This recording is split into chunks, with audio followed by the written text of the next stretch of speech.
Ever wondered how to make the perfect chicken mandi at home? Originating from the heart of Yemen, this popular Middle Eastern dish is a delightful symphony of flavors. The unique blend of spices, tender chicken, and aromatic rice all come together to create a meal that's truly special. Its popularity has spread far and wide, making it a beloved choice for many around the globe. Each bite is a testament to its rich heritage and culinary brilliance. So without further ado, it's time to dive into the making of this delectable dish. Chicken mandi's magic lies in its ingredients. First up, we have the star of the show, our chicken. We need a whole chicken cleaned and cut into pieces. This lends our mandi its hearty, meaty essence. Then we have long-grain basmati rice. This will soak up all the delicious flavors and give the dish its unique texture. Next, our spice brigade, which includes black lime, cardamom, cloves, cinnamon, and black pepper. These spices infuse the mandi with its characteristic warmth and depth. We also need onions and garlic for that savory backbone and a good dollop of ghee for a rich, buttery finish. Then comes our garnish, a mix of slivered almonds and raisins. They add a delightful crunch and sweetness that balances out the spices. And finally, a touch of saffron. This golden spice gives the mandi its distinct color and an unmistakable aroma. Now that we have all the ingredients ready, it's time to get cooking.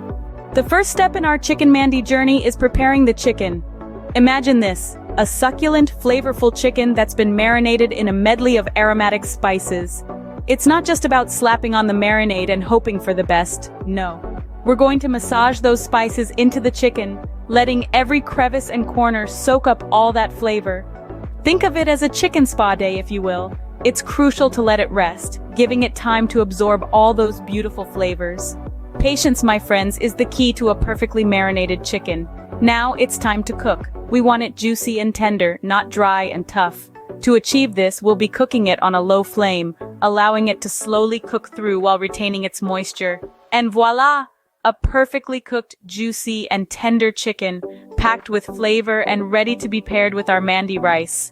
With our chicken perfectly cooked, we can move on to the next step. Now it's time to prepare the rice that forms the base of our chicken mandi. To start, we're going to rinse 2 cups of long-grain basmati rice under cold water until the water runs clear. This is an important step to remove excess starch and help us achieve that fluffy, non-sticky texture we're aiming for. Once the rice is thoroughly rinsed, we'll place it in a large pot and add 4 cups of water. As the rice is cooking, this is the perfect time to add our spices. We'll throw in a couple of bay leaves, a sprinkle of cardamom, and a dash of salt for flavor. Let's bring this pot to a boil.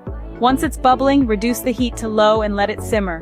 We'll cover the pot and let it cook for about 20 minutes.